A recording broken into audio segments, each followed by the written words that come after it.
Bonjour à tous et bienvenue dans la vidéo. Comme vous le savez, il y a eu de nombreuses informations qui sont sorties grâce au NTSB ces derniers jours sur la tragique collision qui a eu lieu à Washington entre un Sergi 700 et un hélicoptère de l'armée américaine. Nous en savons un petit peu plus sur les événements et notamment sur la temporalité. Ce que je vous propose dans cette vidéo, ce n'est absolument pas d'essayer de nous substituer au NTSB qui fera toute la lumière sur cette histoire, mais d'essayer d'un petit peu mieux comprendre la temporalité, les différents échanges qui ont eu lieu et qui ont entraîné à la collision à 20h47 et 59 secondes. Vous allez voir, si vous êtes pilote d'aviation légère ou même si vous vous intéressez de manière générale à la sécurité aéronautique, il y a de nombreux points intéressants qui nous ont été communiqués. C'est ce que je vous propose de creuser dans cette vidéo. Avec, dans un premier temps, on va s'intéresser aux équipages, dans un deuxième temps à cette fameuse route numéro 4 et ensuite nous ouvrirons un petit peu la vidéo sur les systèmes de TICAS, les formations de pilotes américains, mais également leur passage d'officier. Et nous nous poserons également la question de savoir, quand vous êtes instructeur, quand vous êtes testeur, à quel moment il faut reprendre des commandes, à quel moment vous pouvez laisser faire. Allez, on attaque tout ça juste après le jingle.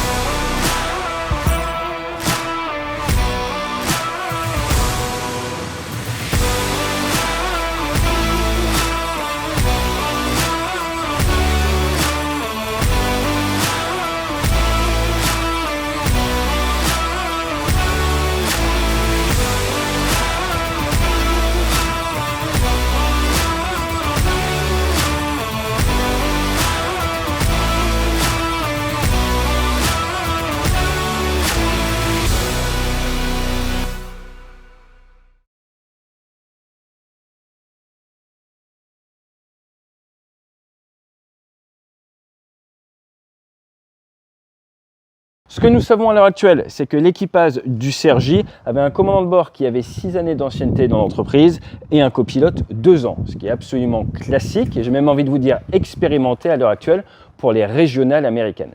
Ce qu'il faut comprendre, c'est qu'aux États-Unis, il y a énormément d'aspirations par ce qu'on appelle les flag carriers ou les legacy carriers, les grandes compagnies aériennes, et que le parcours classique, c'est un petit peu ce qu'était en train de faire le commandant de bord. Il a fait Embry-Riddle, une université aéronautique, il a aussi obtenu une licence en aviation. Derrière, il a passé ses certificats, pilote commercial, multimoteur, vol aux instruments, mais également sa certification d'instructeur. Et juste après être sorti d'école, il est à son tour devenu instructeur afin de monter ses heures et avoir plus de 1500 heures qui est le minimum pour pouvoir accéder au cockpit d'un avion de ligne en Amérique du Nord et notamment aux États-Unis. Ça, c'est le parcours classique. Après avoir fait copilote quelques années, il devient commandant de bord et après quelques années en commandant de bord, soit grâce à des accords syndicaux, il va pouvoir rentrer directement chez American Airlines, soit il va tenter sa chance dans les autres compagnies et ça prend généralement quelques années. Et c'est pour ça que ces derniers jours dans les presses, les observateurs se sont plutôt intéressés à l'équipage du VH60. Alors le VH60, c'est intéressant pourquoi ? Parce que le commandant de bord avait 450 heures de vol. Pourquoi est-ce que c'est intéressant ? Parce que 450 heures, on ne va pas se mentir, c'est pas beaucoup. On va revenir dessus. Le testeur de son côté était moins gradé que le commandant de bord qui était capitaine. 28 ans, capitaine, filière ROTC, on va revenir dessus. Le testeur de son côté était un sous-officier, ce qu'on appelle un sous-officier supérieur. Les warrant officers, c'est un petit peu une spécificité américaine. Si vous connaissez un peu la chose militaire, en France à une époque, nous avions des pilotes de chasse et des pilotes d'hélicoptères qui appartenaient au corps des sous-officiers. Cela s'est arrêté il y a maintenant quelques années. Vous avez encore des exceptions, avec notamment la gendarmerie, mais aux États-Unis, ils ont énormément d'hélicoptères et dans l'équivalent de l'ALAT, l'aviation légère de l'armée de terre, ils ont encore ce corps des warrant officers. Ils ne sont donc pas officiers, sont des sous-officiers qui mettent en œuvre ces hélicoptères. Donc vous avez un grand gradient de grade entre le commandant de bord, capitaine, et le testeur. Point à noter quand même, le testeur aurait 1000 heures de vol. À l'heure actuelle, nous ne savons pas si c'est des heures totales, normalement c'est de ça dont il s'agit, ou des heures sur type. Ma compréhension est que le testeur était un ancien de la Navy où il n'était pas personnel navigant et après il est passé dans l'armée de terre où il a pu accéder au poste de pilotage. À l'arrière, vous avez également un crew chief. Et généralement, sur ce genre de vol, vous préférez avoir plusieurs crew chiefs pour qu'ils puissent mieux observer l'extérieur. Ils ne sont pas passifs, ils vont regarder ce qui se passe dehors et annoncer s'ils détectent des trafics à leur équipage. Les autres protagonistes, ce sont le contrôle aérien. Il semblerait qu'il y ait 5 contrôleurs aériens à la tour de Washington à ce moment-là. Nous saurons, grâce à l'enquête, si c'est normal ou pas. Autre point important, ce sont les routes basse altitude. Vous avez aux États-Unis 8 grandes villes où vous avez ces routes très basse altitude pour les hélicoptères étatiques. Alors, attention, vous ne faites pas n'importe quoi dans ces routes. Il y a 2 choses à respecter quand vous êtes pilote militaire et que vous empruntez ces routes. La première chose, c'est la déconfliction. C'est vous qui allez être responsable de ne pas percuter les avions de ligne ou les avions légers qui vont croiser votre chemin. La deuxième chose, c'est 200 pieds mini, car si vous respectez cette altitude maximum de 200 pieds, par la géométrie de la position des routes, eh bien, vous n'allez pas rentrer dans un avion de ligne. Maintenant, attention, croire que cela va vous sauver, c'est bien mal comprendre la chose aéronautique. Pourquoi? Parce que s'amuser à passer 50 mètres derrière un avion de ligne, c'est un non-sens aéronautique. Déjà, à cause des marges de sécurité, et en numéro 2, à cause du souffle éventuel des réacteurs. Donc ça ne fait aucun sens de vouloir passer juste derrière, juste en dessous un avion de ligne. Vous allez donc essayer de vous séparer d'un point de vue horizontal, en plus d'être séparé d'un point de vue vertical. Et cette double séparation permet ce genre d'opération en toute sécurité depuis des années. Accessoirement, vous avez peut-être déjà vu dans des films américains ces fameuses routes. Regardez ce petit extrait.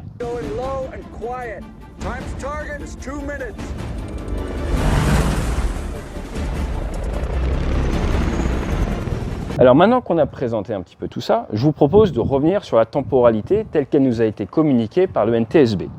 Que dit le NTSB? À 20h15 local, notre Sergi est autorisé à descendre de son altitude de croisière, le niveau 370, pour faire l'ILS piste 01, face au nord. 25 minutes plus tard, l'approche les contacte et leur dit d'attendre l'approche visual 01. Donc changement de type d'approche, mais jusque-là, nous sommes toujours pour la piste au nord. Quelques minutes plus tard, il bascule sur la tour. Au début, vous êtes avec l'approche. Après, vous rapprochez, vous êtes avec la tour. Et la tour, à 43,06, va leur demander s'ils peuvent prendre un changement de piste vers la 33. L'équipage va rapidement discuter et va dire « Ok, pas de souci, augmentation de la charge de travail », mais ils ont envie d'aider le contrôleur qui va à la fois envoyer des avions en 01 et en 33 pour gérer un petit peu son rythme. Pourquoi est-ce qu'ils envoient en 33? Pour permettre à un avion de décoller en 01. L'équipage à ce moment-là se sent en capacité d'accepter la charge de travail supplémentaire et la manœuvre à vue de nuit. C'est cohérent avec leurs règles à eux, ce qu'on appelle leur SOP, leur procédure compagnie. Donc ils acceptent pour aider le contrôle aérien. Ils n'ont pas accepté, mais ils l'acceptent. Le risque s'ils refusent, c'est de remettre les gaz et après de se retrouver en attente, un petit peu puni, j'ai envie de vous dire, d'un point de vue timing par le contrôleur.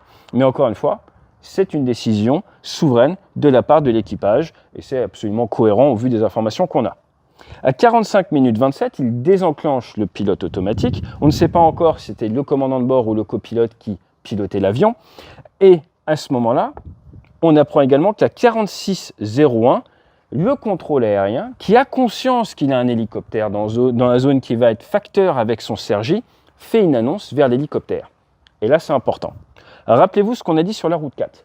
L'hélico doit faire la déconfliction et 200 pieds mini. Au moment où il se fait appeler à 46,01, l'hélicoptère est ici, au nord de ce pont, et notre avion de ligne est au sud ici. Nous sommes de nuit, il y a plus de 10 km. Notre hélicoptère a une trajectoire de l'ordre du cap 100 et le contrôle lui dit, il y a un trafic au sud du pont, c'est un Sergi, 1200 pieds, il est en train de se préparer pour la piste 33. Dans la foulée, on entend le testeur qui fait la radio et qu'est-ce qu'il annonce? Il dit « Traffic Insight, nous avons visuel, request visual separation ». On demande à assumer, nous, l'équipage de l'hélicoptère, formé au standard militaire, la séparation visuelle. Le contrôleur aérien, ça vient cocher toutes ces cases. Il y a un biais de confiance vis-à-vis des militaires qui font ça toute la journée et il dit « Très bien ». Est-ce que le contrôleur va abandonner l'hélico pour autant? On va voir que non. Donc l'hélico suit sa route pendant que le Sergi de son côté commence à faire sa manœuvre. À 46,29, donc environ 30 secondes après, le Sergi passe 1000 pieds sol. Jusque-là, tout va bien. À 46,47, il y a un décollage de la piste 01, c'est ce que l'on voit sur les images. Là, en fait, c'est les lumières, on a du mal à savoir la distance. En fait, cette lumière que vous voyez, c'est le décollage de la piste 01. C'est un avion qui est là, alors que notre hélico est là et notre Sergi est en train de s'axer. À 47,29, il y a 500 pieds pour le Sergi. Et là, le contrôleur commence un petit peu à se poser des questions. Il va redemander à l'hélicoptère s'ils ont bien le visuel sur le Sergi. Donc, au moment du point B, l'hélico est en fait ici. L'avion est là, et là le contrôleur revient demander à l'hélico « Est-ce que vous avez bien visuel ?» Il ne va pas leur donner de cap par rapport au Sergi, mais l'hélico va bien dire « Oui, on est in sight, on le voit », ce qui vient relever le doute. La première fois, il était à plus de 10 km, c'est quand même assez bizarre d'avoir visuel à cette distance-là dans ce genre d'endroit, mais là, le contrôleur ne veut pas avoir de doute, vient lever le doute, et l'hélico, encore une fois, lui dit « C'est bon, on a visuel ». À ce moment-là, le contrôleur remet une couche et leur dit passer derrière le Sergi. Là, des informations qu'on a le lundi 3 à 14 h, il n'y a pas de réponse. Il n'y a pas de réponse, probablement parce que vous avez une forte charge de travail dans l'hélico qui est peut-être en train de chercher. Quelques secondes après, à 47,50, à l'intérieur du Sergi, le système TICAS, qui est inhibé pour les ordres d'évitement, mais qui n'est pas inhibé pour prévenir d'où se trouve d'autres trafics, fait une petite alerte « traffic, traffic », qui veut dire « attention ». Il y a quelque chose qui se rapproche. À ce moment-là, on se doute que l'équipage a sa charge de travail entre l'alignement par rapport à la piste, ils sont environ à 400 pieds, et également se dire, tiens, qu'est-ce qui se passe? Donc là, il est probable que dans l'équipage, le pilot flying se concentre sur prendre la piste, et le pilot monitoring, lui, essaye de trouver le trafic. Et apparemment, il le trouve, car à 58 secondes, une seconde avant, le NTSB nous annonce qu'il y a de la communication entre les pilotes. Il verbalise qu'il se passe quelque chose et dans la foulée, il tire sur le manche pour essayer d'éviter l'hélicoptère. Malheureusement, c'est trop tard. 47,59, c'est l'impact. L'hélicoptère, de son côté, aurait été à 325 pieds, donc au-dessus de la Z Mini de 200 pieds. S'il avait respecté sa Z Mini par géométrie, il se serait évité, même si ça aurait peut-être pu surprendre un petit peu l'hélico et le Sergi. Mais là, vous avez non-évitement de la part de l'hélicoptère, non-respect de l'altitude de la part de l'hélicoptère, et c'est cet alignement de citron, comme toujours malheureusement dans l'aviation, qui amène à l'accident. Le NTSB va continuer à essayer de comprendre ce qui s'est passé à l'intérieur du cockpit, du VH60 forcément, et je vais en profiter pour revenir un tout petit peu sur ces 450 heures et ces 1000 heures. Pourquoi est-ce que c'est intéressant? Dans l'aviation de chasse, généralement, la phase la plus dangereuse, c'est aux alentours des 600 heures de vol. Parce que vous pensez que vous êtes bon, mais vous n'avez pas encore conscience de votre inconscience, j'ai envie de vous dire. 450 heures, c'est extrêmement faible. Je vais vous donner un exemple tout bête. Ce qu'on utilise généralement comme référence dans l'aviation, c'est est-ce que je confierais mes enfants à ce pilote? Si vous me dites que le commandant de bord d'un Black Hawk qui fait du vol très basse altitude dans Washington sous JVN à 450 heures, je lui donne aucun de mes 4 gamins. Aucun. Faut être franc. Comment est-ce que je peux vous prouver que ce n'est pas juste un biais daté? Regardez ces offres d'emploi. Le département de la défense américaine recrute des instructeurs sur hélicoptère, sur Black Hawk pour ses contrats export. Il demande combien d'heures? Il demande 1500 heures. Ça veut donc dire que pour pouvoir faire instructeur pour des contrats export sur hélicoptère Black Hawk, ils estiment qu'il faut à minima 1500 heures. Et vous avez dans un vol étatique un commandant de bord qui a 450 heures, un testeur qui a 1000 heures. Dans les prochains jours, on va revenir sur l'état de préparation de l'armée américaine. J'ai particulièrement plus d'expérience dans la communauté bombardier et chasseurs, mais sachez que depuis plusieurs années, les officiers généraux, les anciens pilotes tirent la sonnette d'alarme sur une tendance au sous-entraînement pour les pilotes américains. Vous prenez les bombardiers, ils font que quelques vols par mois. Vous prenez certaines unités de chasseurs, ils font que 1 à 2 vols par semaine. Là où pour être bon, il faudra en faire 3 à 5. On voit bien, au vu de ces nombres d'heures de vol, que c'est apparemment une tendance qui est également présente dans l'armée de terre. Donc il est plus que probable qu'on entende parler de ces histoires d'heures de vol, également du standard de formation. Pourquoi? Parce que tout simplement, 450 heures, si vous faites du JVN à basse altitude, ben, c'est pas beaucoup, c'est extrêmement dur et forcément cela vient vous mettre du mauvais côté de la force et forcément cela peut être plus accidentogène.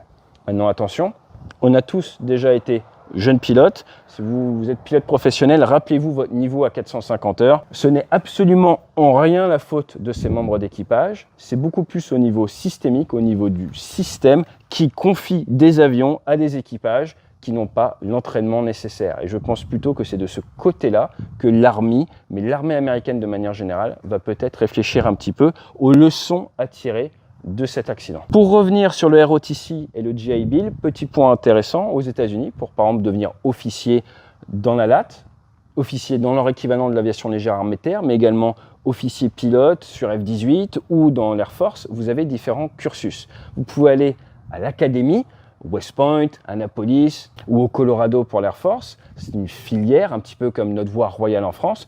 Vous avez également le ROTC, où en fait c'est l'armée qui va vous payer vos études universitaires. Le week-end, vous allez faire une formation militaire et à la fin de vos études universitaires, vous allez devoir un certain nombre d'années à l'armée. C'est par exemple ce qu'a fait l'actuel vice-président. C'est un excellent concept pour permettre à tout à chacun qui n'a pas les moyens d'acquérir une formation universitaire, de se la faire payer par son État et de rendre au pays ce que le pays vous a donné avec cette formation. Et c'est un système que nous n'avons pas en France qui peut-être pourrait s'adapter à notre pays, car il ne faut pas oublier que l'armée sert également normalement d'ascenseur social. Donc cette filière ROTC utilisée par la capitaine est quelque chose très présent aux États-Unis, qui est, je pense, une excellente idée, tout comme la GI Bill qui a été créée en 1944, qui a vocation à permettre la reconversion des anciens militaires en leur payant des études universitaires ou en leur payant jusqu'à 60% des frais d'une école aéronautique pour devenir pilote.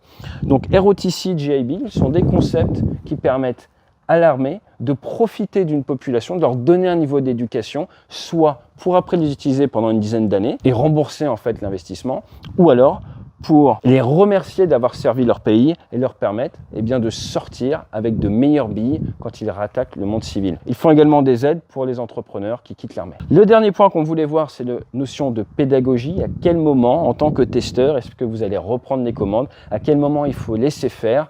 Chaque unité a sa vision des choses. Généralement, si il n'y a pas de point sécurité, vous allez laisser faire certains écarts par rapport aux standards afin de pouvoir montrer à votre élève, à votre testé, ses erreurs. Donc on va toujours avoir une petite marge où on accepte des erreurs, que ce soit des erreurs en termes d'affichage de paramètres ou d'altitude, toutes les difficultés de réussir à avoir la conscience de la situation globale pour savoir à quel moment vous ne pouvez plus vous permettre ces petites erreurs. Vous l'aurez bien compris, voler à 325 pieds quand c'est 200 pieds maximum, ça peut être vu comme une erreur. Si vous êtes tout seul ici, c'est pas facteur. Si vous commencez à vous rapprocher de la piste 33 et qu'il y a un avion qui arrive, en tant qu'instructeur, si vous avez conscience de ça, normalement vous allez l'annoncer. Et s'il n'y a pas action de la part de votre élève, vous allez normalement reprendre des commandes pour éviter l'accident. J'insiste vraiment sur la notion que quand il y a eu Traffic Insight, il y avait plus de 5 nautiques entre les deux vecteurs. C'est un point, je pense, qui va intéresser le NTSB. Quelle conscience de la situation avait réellement l'équipage à ce moment-là? Et ensuite, il faut quand même le dire, good job de la part du contrôleur pour ce que l'on sait, de s'être réintéressé à la situation alors qu'il voit ses plots se rapprocher. On verra avec l'enquête si lors du CA qui apparaît, donc le risque de collision, collision alerte, il n'y avait pas des phraséologies standards que le contrôleur aurait dû faire. Mais le point de sécurité sur lequel je veux vraiment insister, c'est si vous annoncez que vous faites une déconfiction à vue et que vous avez visuel sur l'aéronef, assurez-vous de parler de la même chose. Donc qu'est-ce qui aurait pu être fait différemment? Qu'est-ce que l'on fait différemment chez les pilotes de combat? On va donner des informations supplémentaires de manière à s'assurer qu'on parle bien de la même chose. Typiquement, si je suis en vol ici et qu'on me dit « Est-ce que tu as Traffic Insight ?» Là, peut-être, à cette distance-là, si j'ai visuel, je dis visuel. Si j'ai pas visuel, je dis que j'ai pas visuel. Par contre, quand on se rapproche ici, si on me dit « Est-ce que vous avez de Sergi Insight ?» Plutôt que de répondre « Oui », je vais répondre « Visual, Sergi, My, 11 o'clock, I ». Je vais rajouter de l'information de manière à lever toute ambiguïté. Ça veut dire quoi? Ça veut dire que je vais rajouter de l'information supplémentaire pour lever le doute. Si on me dit « Est-ce que tu vois Sergi ?» et que je dis « Oui », ça se trouve, j'en vois un autre. Ça se trouve, je suis padlock, comme on dit, je suis focalisé sur le mauvais. Alors que si je dis « Oui, visuel, sur le Sergi, à mes 3 heures haut », par exemple celui qui décolle, là tout de suite le contrôleur me dit « Non, tu vois pas le bon ».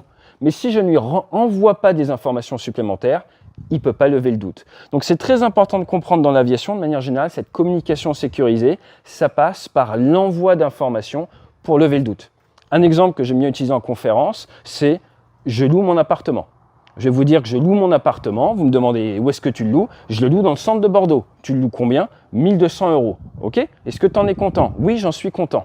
On vient de discuter pendant 30 secondes de mon appart. Est-ce qu'à votre avis, je suis locataire ou propriétaire? Mettez-moi ça dans les commentaires. Et normalement, vous allez vous rendre compte qu'il y a toute une partie des gens qui pensent que je suis locataire, toute une partie qui pense que je suis propriétaire et une infime partie qui pense qu'on ne peut pas savoir. Donc dans ce genre de conversation, vous devez avoir conscience des dangers et à un moment dire « Ah, je ne savais pas que tu étais proprio » ou « Quand est-ce que tu l'as acheté ?» Comme ça, par le questionnement, par le rajout d'informations, vous levez le doute. Et si cela avait été fait, il y a de grandes chances, en tout cas à l'heure actuelle et pour le NTSB, que ça aurait permis à tout le monde de savoir si, oui ou non, le VH60 avait visuel sur le bon Sergi. Et la prochaine grande étape que tout le monde attend de la part du NTSB, c'est justement savoir si l'équipage, possiblement sous GVN, regardait le bon trafic ou si, comme souvent, dans l'aviation malheureusement, ils sont morts en ne voyant pas l'avion qui les a tués. Dernier point important, un hélicoptère, quand ça vole, surtout à haute vitesse, a plutôt tendance à mettre le nez vers le bas. Et quand vous voyez ce cockpit de Black Hawk, vous voyez qu'avec le nez vers le bas, sur la hauteur, vous avez des choses qui peuvent gêner le visuel. Donc il est possible que ce Sergi soit arrivé dans un angle mort, et vous l'avez peut-être déjà vécu quand vous roulez sur l'autoroute, quand un véhicule arrive et rejoint l'autoroute, pendant un moment, des fois, il ne bouge pas dans votre vitre. Il est exactement au même endroit. C'est quelque chose qu'on apprend dans l'armée. Si quelque chose arrive en relèvement constant, c'est que vous allez vous le taper. Et donc un missile vient vous chercher quand il reste en relèvement constant. Sur l'autoroute, normalement au dernier moment, il y a du défilement. Tant qu'il n'y a pas de défilement, c'est que vous allez vers cet abordage. Donc comment est-ce qu'on fait pour s'assurer du doute? On vient bouger sa tête, encore plus sous JVN. Vous venez vous désaxer, vous venez éviter les portants des zones d'ombre, car quelqu'un peut très bien rester caché dans la vie de tout le long. C'est à vous d'être flexible, de bouger votre tête.